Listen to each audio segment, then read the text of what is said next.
યાદ. આ એકાદશી છે એ પ્રભુ ના ધામ સુધીની યાત્રા છે. યાત્રાનું પહેલું પગથિયું છે એકાદશી. યાત્રાના 4 પગથિયા છે: નામ, રૂપ, ધામ અને લીલા. ભજન કાર્ય પૂરું થાય, પ્રભુ પ્રાપ્તિ કાર્ય થાય. ભાગવતમાં પ્રથમ નામ, પછી રૂપ, પછી લીલા અને પછી ધામ. 4 ભાગવતના મુખ્ય સોપાન છે. એક તો પૂરેપૂરું નામને જાણી લેવું, પછી પરમાત્માને રૂપને જાણી લેવું, ભગવાન કેવા છે, અને પછી ભગવાનની લીલા, અને પછી તો પરમહંસો કે ધામ કી શોભા કહી ન જાય, સુરતા સુહાગણ રમ રહી આઠો પૌરુષ થાય. જ્યાં પરમ વિશ્રામ એ ધામ છે. આપણે 4 ધામ છે. યાત્રા બહારની કરી તો આમાંય 4 ધામ છે: નાભી, હૃદય, કંઠ અને શિર. શારેમાં આત્મા વસે છે ધોરંધર ધીર. ઓલા 4 ધામ છે, આમાંય 4 ધામ. આ 4 ધામની યાત્રા અહીંથી શરૂ થાય, નાભીથી. બીજું ધામ છે હૃદય, ભજન કરતા કરતા. ત્રીજું ધામ છે કંઠમાં, અને ચોથું ધામ છે આપણે શિખા રાખી બ્રહ્મ, સહસ્ત્રદળ કમળ, જ્યાં આપણે શિખા રાખી, ત્યાં છેલ્લી યાત્રા, છેલ્લું મુકામ. તો એકાદશી ને દિવસે આજે આપણે ભેગા થયા છે અહીંયા આશ્રમમાં. જેને જાણવું છે, જેને સમજવું, એના માટે બધા રસ્તા છે. જેને કાન બંધ કરીને બંધ રાખ્યા એનો તો હું ઉપાય છે. હોઈ ગયેલો માને એને જગાડી શકાય, પણ તમને ભાળીને હોઈ ગયો એને કેમ જગાડવું? તમને ભાડ્યા પછી ગોદડું ઉઠી જાય, ચાદર ઉઠી જાય, એને કેમ જગાડવું? જાગતો હું તો એની કેમ જગાડવું? અને આ બધા બુદ્ધિશાળી નું કામ છે. પણ જાગતા હોય બુદ્ધિશાળી, એની કરતા ભૂતા હોય હારા. એ જાગે, કારણ કે અજ્ઞાની ઊંઘમાં આપણું ભૂતો છે ને કાયદેસર નિર્લય.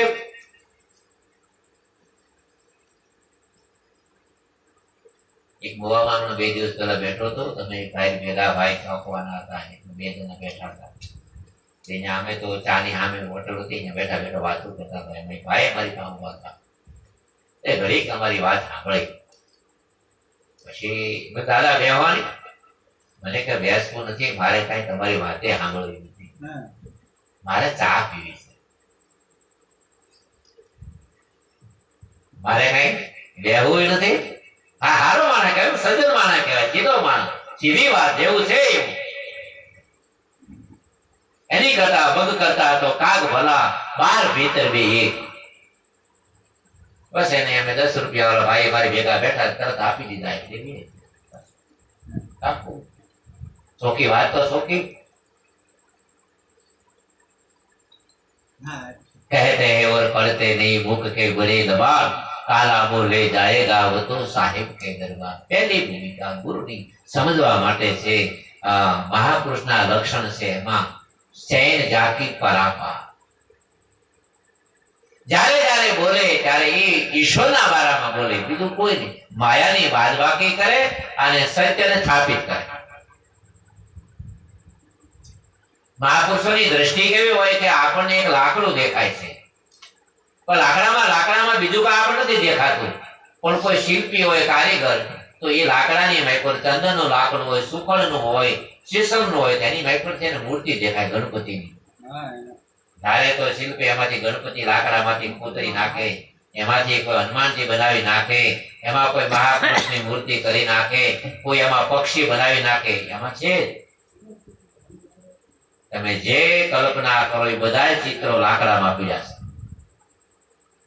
પણ એમાંથી જે કચરો કાઢવાની જે કલા છે તમારી પાસે બીજું કાંઈ ન કરે. શિલ્પી શું કરે? કારીગર એમાંથી કચરો કાઢે. મૂર્તિ તો માઇક પર છે. સોનાર જેમ સોનીને ઘાટ આપી દે, સોનું તો છે, એને ઘાટ જે આપવાનો છે એ ઘાટ આપી દે. જેમ લોઢાને લોહાર જેમ ઘાટ આપી દે, એમ સદગુરુ મને તમને એક જીવનનો એક ઘાટ આપી દે. ચેન બેન અને જ્યારે જ્યારે બોલે ત્યારે અદ્વૈત કા બોધ ચેન બેન નૈન નૈન જાકા નિર્મળ. ત્યારે તો પોતાની પરમ સ્થિતિ, પછી એની વાણી અને પછી એનો વ્યવહાર મહાપુરુષો લેતી દેતીનો કોઈ વ્યવહાર કરતા નથી. જો કરે તો મહાપુરુષ નથી. જમા ને ઉદાર ને આમ કરી નાખી તેમ કરી નાખી, આમ કાંઈ નહીં. લાવો ગામ જવાળા બંધ કરના હે, લાવો એકાદશી કરના, એ મહાપુરુષના લક્ષણ નથી. મહાપુરુષ પોતાનો સ્વયં પોતે ભજન કરે, ભજન બીજાને બતાવે, બીજું કાંઈ કરતા નથી. ચેન વેન નયન ઢાકા નિર્મળ મહાપુરુષની દ્રષ્ટિ બધાય માથે દેહનો ધ્યાસ છોડી અને આત્મભાવમાં હોય.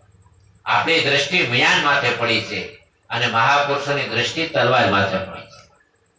આપણે તલવાર નથી દેખાતી, જ્ઞાન દેખાય છે. આમાં